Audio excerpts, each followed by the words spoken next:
Next, I was thinking about creative acts and what they inspire people to do. But yesterday, in the middle of Manhattan, two people, a man and a woman, climbed the at top of the Empire State Building. So like the spire at the very, very, very, very top. Which I just could never do. But their story, I think, is about love, and they had a banner that was about love. It was very funny to see people panicking about what it might have said, but it was about love.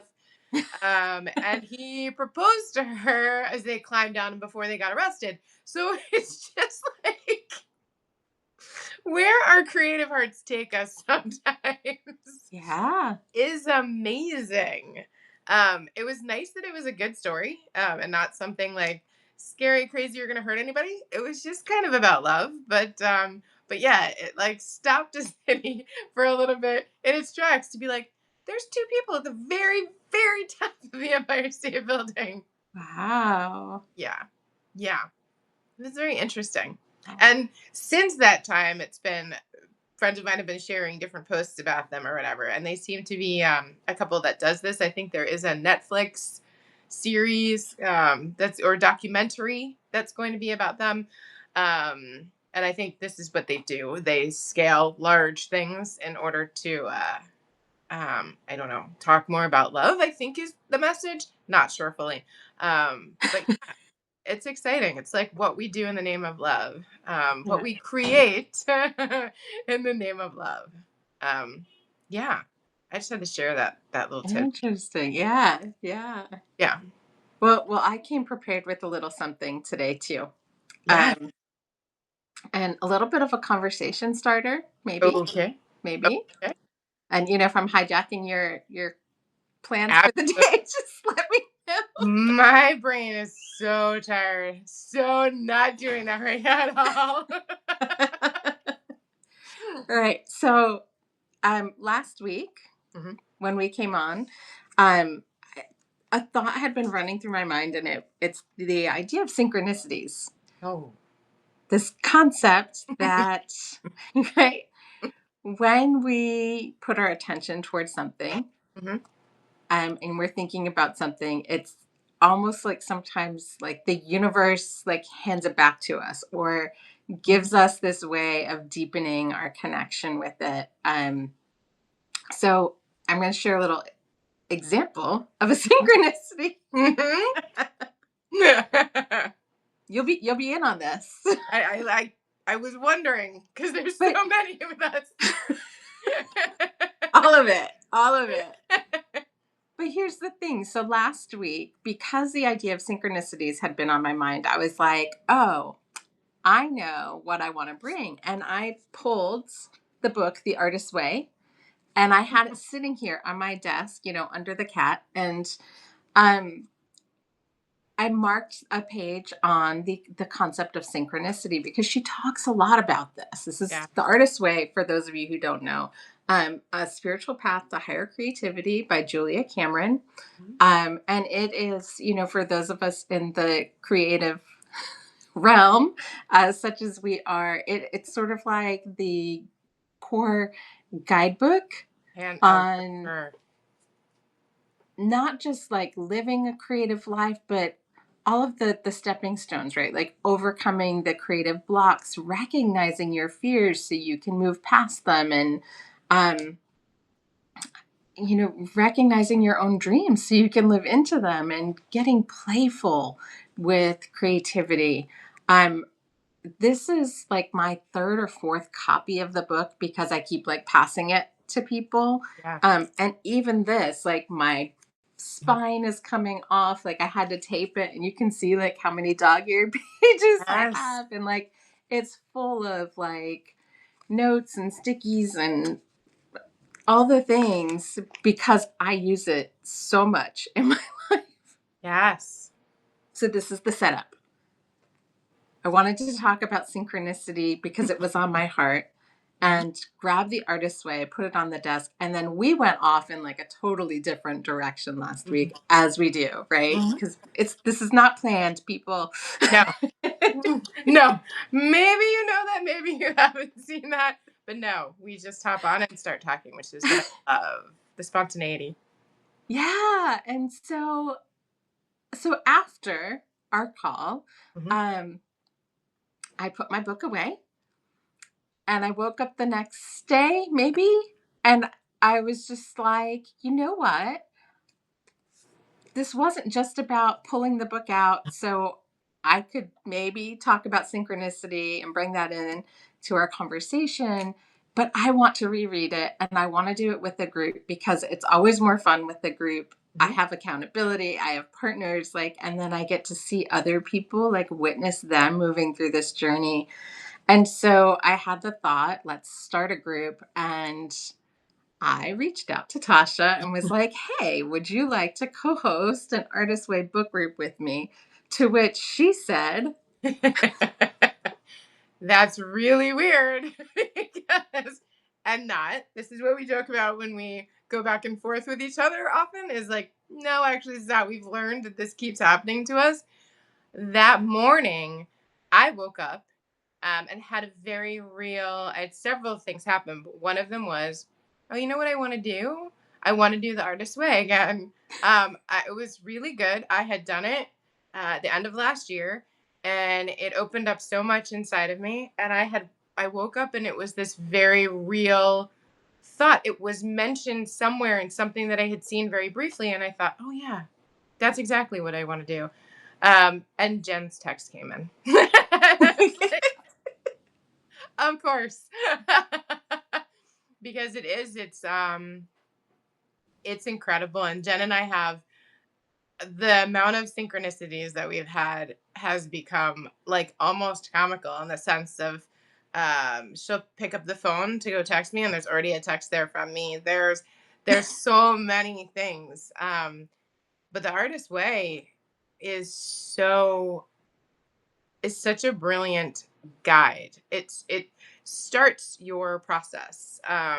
Like it, they give you so many things that you can each week, something to focus on. That is incredible because it is where your attention goes, right? The energy flows. The things open up all of a sudden for you. And it doesn't have to be that you're in a space of a creative block. Even it can be that things are flowing but you just kind of want to have some of the experiences with the material, and it is really incredible. It brings you very much back to yourself, to what matters, I think, to you as a creative. And I know that every single time that I have done it throughout my life, and I think the first time I did it, I was like 20 or 21 years old. It's so weird to think about that now because I was such a different I love that person. It was just such a different person.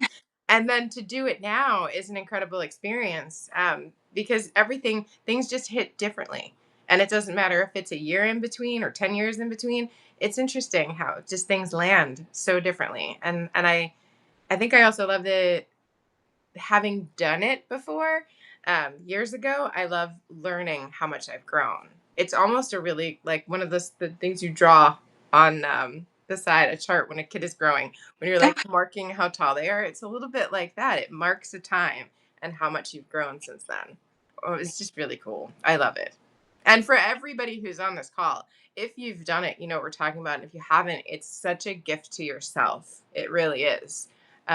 Just to experience it as a creative and play yeah, being the most important. I love that. yes. And the synchronicities. I mean, like this kind of thing where it's like you have a thought Hmm. and, like, either reach out to a friend or they reach out to you and it's like, hey, let's do the thing. And um I just, there's a lot of spiritual teachings around it where it's like thoughts held in mind produce after their kind, or what we put out into the world comes back to us. um I love spirit and I love science. Like, I want to know, like, what's the absolute science behind why does it work like this? Because it just, like, it blows my mind every time. And like you said, like, I almost shouldn't be surprised now, and yet I am. Like, every Yes, time it's like every just, and maybe I don't want that to change because I love that there's like this awe and like wonder and magical feeling every time synchronicities show up. Yes. It's Yeah. one of my favorite things. My son actually was standing in the middle of the room the other day and said something, and he was like, "I'm just wondering about this." And then kind of walked off. And I was like, "Okay." And I'm not exaggerating that evening and the next morning, all of the things that he was talking about started to come in and appear, and I was like, it's a thing. It really is magical to me. Yeah. Like the energy that we put out there, the thing that we say, and we often do have to be specific. Because have you played with it? I like to sometimes play with the universe and see, like, this is what I'm kind of interested in right now, and see if it'll somehow make its way in. But I have come to learn that the more specific you can be about what you'd like to call in, the better. Well, yeah. I mean, it's like, you leave things open and it's like, oh, Yeah. that's not quite what I wanted, but thanks. But thanks. I'll get more focused on that one. Yeah. Yeah. Yeah. Well, and I think that's, such a big part of like what the artist way does like for our creativity and our creative living is it helps us get clear. Like, what do I what do I want to focus on? What does light me up? What creative passions are really calling to come forward, and what types of opportunities would I like to see that I can explore? And so yeah, I'm really excited to do it again. I'm so excited to like see the synchronicities that unfold, like for me, for you, for those joining in. And we'll drop the info like how you can get involved if anybody that's listening, would like to participate. It's Yeah. a free book group. That's Yeah. that's all it Yep. is. Yeah. But I'm yeah. curious. I wonder if there's anybody here, and you can totally share in the chat if you like. If you've done this before, it would just be interesting to know. But the synchronicities are my favorite. I actually like even getting up and um would you consider the things that happen? Have you had the thing with numbers where you'll see like 222 everywhere? It's Yeah. on the clock, and it's on the, somewhere you are in the street. It just happens or appears. It's the number on the receipt of something that you just got. Like, Yeah. um, do you consider those synchronicities as well? Or do you think those Um are more messages? yeah, I don't think I would use the word synchronicity as much with them. Again, unless if it was like I was just like we were just having this conversation, right? And you said Right. 222, and like, I opened the book and like I was like, oh my gosh, it just landed on page 222, that maybe. Yes. I'm Or supposed to like read this page. synchronicity. Yeah, I do get the numbers and I pay attention to them. I tend to personally see them as like spiritual signposts, like, kind of different numbers might have different like messages or meanings attached to them. And so I might look like the number 7 is like um often represented as a number of completion, right? 7 days in a week, Right. or we see things, even like in the Bible, it might be like 7 times 7. And so when we're seeing things like that, we can like attribute more of like a, mystical or metaphysical um, importance or significance to them. Right. Um, some people call them angel numbers. Yeah. I've And heard. depending on what the number is, might be something. I also, my mother, who's passed away, she had an attachment to a certain set of numbers. And so whenever I see that, like repeating in my life, I'm like, hi, mom. Yeah. So, Yeah. It's that yeah. little nod. Yeah. I love that. That's a beautiful thing. So I think we leave it in a space of noticing synchronicities. And Yeah. the invitation would be to notice the synchronicities in your life. Um, what are the things that you want to call in? Just like Jen did, where it was, let's do this, have this experience together with folks and do the artist's way. And what would you like to do? Would you want to call in? And is there something you want to do with someone? I have a really amazing story a friend shared about how she hadn't seen a friend. This was actually this week or last week. Hadn't seen a friend in, I think, 30 something years. And she started to think about her. And then there was sort of a moment that made her really think about her. And the next day, the woman that she was thinking about, that friend, reached out to her. It had been 30 something years. And Wow. like the story left everybody she shared with just goosebumps because it was so beautiful. But it was just one of those things where, and it turned out, I think the woman who had reached out to her actually had a dream and she was in it. And it was like one of those things where she was like waving. It was wild. And the whole way, um, sometimes you're thinking about somebody and they just step into your world is so beautiful. So an invitation to notice too, not just call in, but notice when something or someone steps into your world that maybe you were thinking about or hadn't seen in a while, or there's so many sweet moments in the universe that the universe really does want to play with us. And when we step into that, um, and allow ourselves to be childlike and have that wonder and have that awe, it's incredible what comes for us, what comes into our world. So that would be the invitation today. Yeah. What do you think, Jen? I think it's beautiful. Yeah. Go forth and witness synchronicities. Yes. Yes. Also, we want to let you know we are going to be taking a little break. Summer festivities and all. We'll be gone for the month of July. So from today forward, we will not be around. However, we'll be back in August on our Thursdays to share with you again. So we wish you what a wonderful month you could have. And we can't wait to see after we have our adventures all the stories we have to share with you. And that's it. Take care. Bye, everyone. Bye.